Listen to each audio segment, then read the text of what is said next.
एक दिन की बात है, मुझे मेरी एक सहेली का कॉल आया। वह लंच के लिए बोल रही थी और हम दोनों कुछ गपशप कर सके। मेरी भी उस दिन छुट्टी थी तो मैंने भी चलने के लिए हाँ कर दी।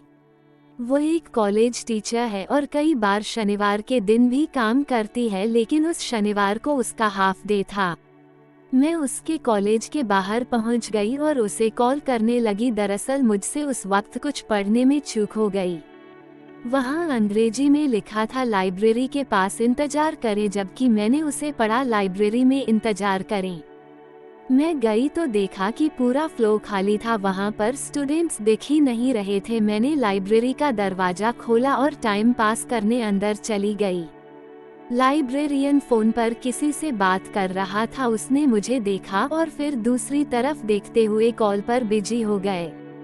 मेन गेट के पास ही रखे स्टैंड से मैंने एक मैगजीन उठा ली। मैं विंडो के पास जाकर बैठ गई जहां पर बाहर से नेचुरल लाइट आ रही थी।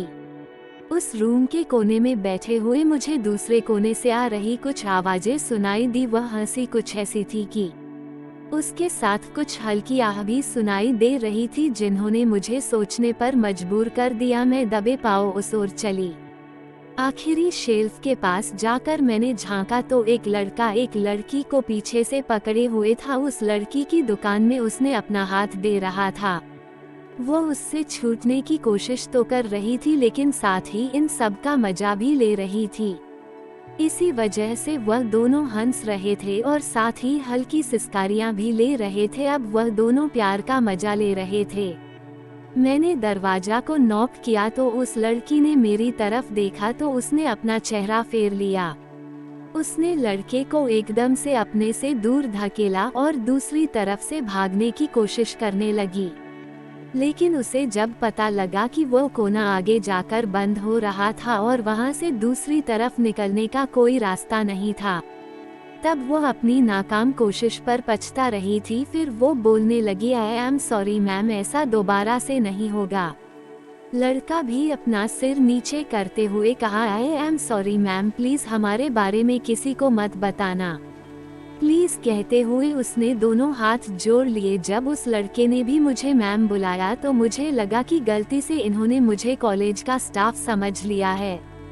उस समय मैंने जीन्स की बजाय सूट पहनी हुई थी, जिसके कारण उनको गलतफहमी हो गई थी। फिर मैं बोली, तुम लोग ये सब कहीं और भी तो कर सकते हो। इसके बाद लड़की बोलने लगी, मैं इसकी गर्लफ्रेंड नहीं हूँ, ये तो बस बहकने के कारण हो गया।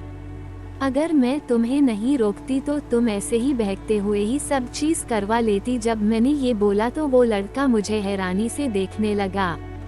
फिर लड़का बोलने लगा, नहीं मैम प्लीज आप जोर से मत बोला, ऐसा दोबारा नहीं होगा। मैंने उस लड़की को गंभीर नजर से देखा और उस लड़के के पास खड़ी होने के लिए कहा। इसके बाद मैं बोली, पहली बात तो ये है कि ये सब करना गलत बात है और अगर करते भी है तो कॉलेज के बाहर जाकर, कॉलेज के अंदर नहीं।